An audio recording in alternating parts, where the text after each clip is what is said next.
이스라엘 백성들은 애굽에서 오랫동안 노예로 살았습니다. 그러면서 원망하고 불평하는 것이 몸에 배었습니다. 원망, 불평은 못된 습관입니다. 분명 하나님께서 광야에서 자기 백성들을 인도하시는데 마라에서 쓴물을 만나자 모세를 원망했습니다. 신광야에서는 배고프다고 모세를 원망했습니다. 르비딤에서는 물이 부족하다고 모세를 원망했습니다. 호르마에서 아랏을 물리친 이스라엘 백성들은 약속의 땅 가나안에 대한 갈망이 커졌습니다. 이로 인해 그들의 마음은 조급해졌고 에돔 땅으로 돌아가는 것에 대해 불평하게 되었습니다. 그러면서 음식에 대해서까지 불평했습니다. 우리 마음이 이 하찮은 음식을 싫어하노라. 사람들은 왜 원망하고 불평할까요? 사람들은 눈앞의 것만 바라보며 좁은 안목과 생각으로 원망하고 불평합니다. 하나님의 선하신 뜻을 깨닫지 못하는 미련함으로 인해 원망하고 불평합니다. 모든 문제가 자신에게 원인이 있음을 알지 못해서 남을 탓하며 원망하고 불평합니다. 자족할 줄 모르고 조금만 부족해도 원망하고 불평하는 것은 아주 나쁜 습관입니다. 이스라엘 백성들의 원망과 불평은 하나님의 은혜를 악으로 갚는 일이었습니다. 원망과 불평은 악한 일입니다. 그 결과는 악이 떠나지 않게 되는 것입니다.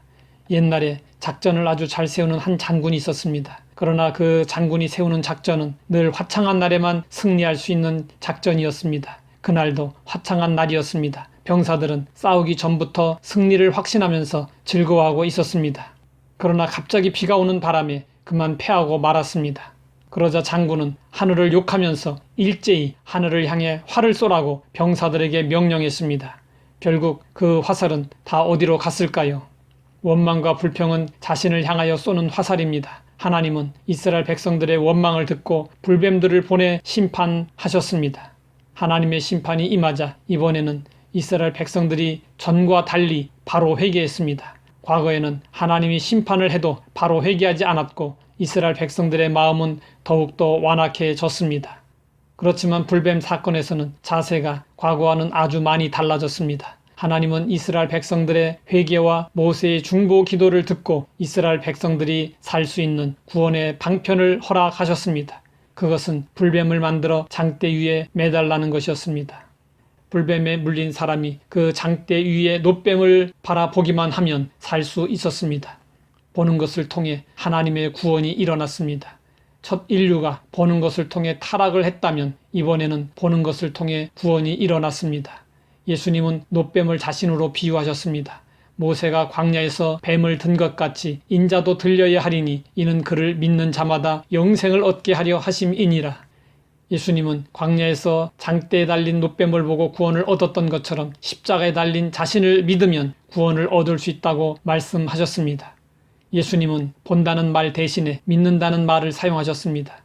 사람은 믿지 않으면 볼 수 없습니다. 본다는 것은 이미 그 속에 믿음이 있음을 의미합니다.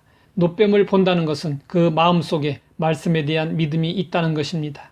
그래서 믿음으로 본 사람들은 모두 다 살게 되었습니다. 그러나 놋뱀을 보면 살 수 있다는 말씀을 믿지 않은 사람들은 놋뱀을 보지 않았고 모두 다 죽고 말았습니다. 구원받는 일은 어렵지 않습니다. 놋뱀을 바라보듯 예수님을 바라보면 됩니다. 십자가에 달리신 예수님을 바라보고 예수님을 믿으면 누구나 구원을 얻을 수 있습니다. 그러나 사람들은 갈수록 십자가의 예수님을 바라보지 않습니다. 그 대신 욕망으로 보는 일이 점점 더 많아지고 있습니다. 믿음으로 보는 것은 구원을 낳지만 욕망으로 보는 것은 죄를 낳습니다. 믿음의 눈은 이 세상 너머를 바라보지만 욕망의 눈은 이 세상만 바라봅니다. 인간의 욕심은 끝이 없습니다. 욕심의 눈을 가진 자에게 만족이란 있을 수 없습니다. 나보다 높은 사람, 나보다 나은 사람, 나보다 잘 사는 사람들만 바라보기 때문에 원망과 불평이 생깁니다. 인간의 행복은 끝없는 욕심을 채우는 데 있는 것이 아니라 은혜를 깨닫고 주어진 환경 속에서 범사에 감사하는 가운데 누릴 수 있습니다. 하나님 아버지, 십자가에 달리신 예수님을 통해 우리를 구원해 주심을 감사합니다. 더 이상 욕망의 눈으로 세상을 바라보지 않게 하시고 믿음의 눈으로 십자가의 예수님을 바라보게 하옵소서. 예수님의 이름으로 기도드립니다.